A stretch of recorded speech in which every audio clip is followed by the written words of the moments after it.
Vamos a hablar de cuáles son los nutrientes principales. Los nutrientes principales para el organismo, ¿vale? De perros y gatos: el agua, los carbohidratos, las proteínas, las grasas, las vitaminas, los minerales. Luego, ¿hacen falta suplementos sí o no? De eso vamos a hablar un poquito. El agua es el nutriente más importante del organismo. Sin comida podemos estar 2 semanas, 3 semanas, 4 semanas, pero sin agua, 4, 5, 6 días, ya el organismo se resiente gravemente y ya no podemos continuar. Si comparamos 10% de agua del pienso con 70% de agua que tiene un conejo, un pollito o una codorniz, pues por supuesto que hay una gran diferencia. Cuando damos un alimento completamente deshidratado, el animal tiene que beber mucha más agua. Si yo doy un alimento con 10% de agua, ya el animal tiene que beber todo esto para cubrir sus requerimientos de agua. Lo que está sucediendo hoy en día es que ni los perros ni los gatos, y los gatos muchísimo menos, pueden beber esta cantidad de agua y entonces se mantienen en un estado de deshidratación crónica, ¿vale? Subclínica, pero que a lo largo de años, por supuesto, va teniendo un efecto dañino sobre el organismo del animal. Entonces, ¿qué pasa con los gatos? Peor todavía, porque su organismo está divinamente preparado para absorber el agua de sus presas y prácticamente para no necesitar beber agua. Entonces, el instinto, el umbral de sed del gato es mucho más alto que el del perro. ¿Qué quiere decir esto? No le da sed al gato, ¿vale? El gato no tiene el impulso de beber agua. El carbohidrato sabemos que es el combustible del organismo. Más o menos del 60 al 90% de los vegetales está formado por carbohidratos. Ahora, aquí hay varios tipos de carbohidratos. El almidón son un montón de glucosas, todas unidas, como la veis ahí, todas igualitas, unidas por lo que se llama un enlace alfa. Y aunque esto no tenéis que saber, os lo digo porque es interesante. El enlace alfa es un enlace que es muy fácil de romper. ¿Y esto qué provoca? Que esas glucosas muy fácilmente se digieren, muy fácilmente se separan, y es por eso que todos los que llamamos carbohidratos de tipo almidón, los que suben el azúcar en la sangre muy rápido. ¿Por qué? Porque sus moléculas de azúcar se rompen muy fácilmente.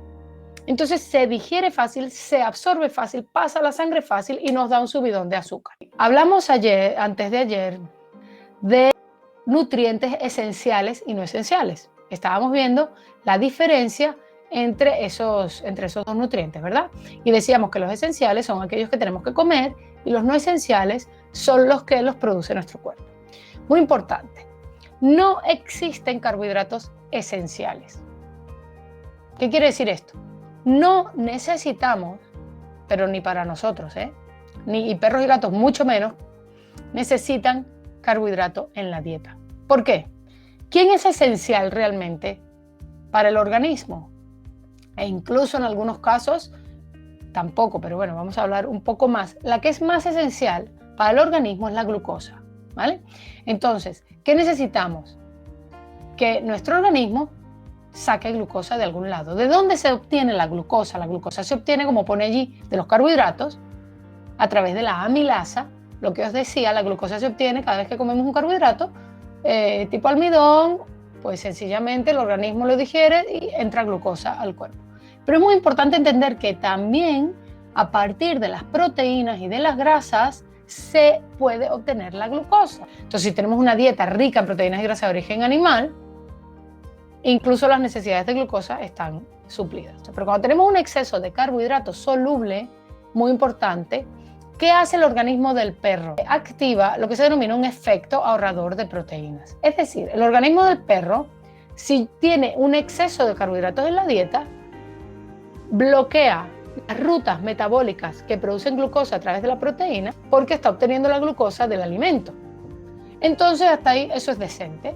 ¿Qué pasa con el gato? Muy, muy importante. El gato no tiene el efecto ahorrador de proteína.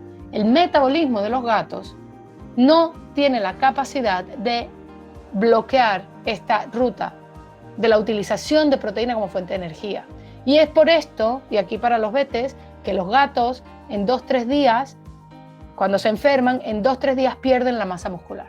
Y esto sucede porque su organismo, si tiene una dieta pobre en proteína, muy alta en carbohidratos, su organismo necesita proteína mucho más en momentos de enfermedad para poder reparar tejidos, ¿vale? Y para poder recuperarse, y resulta que no la está obteniendo de la dieta.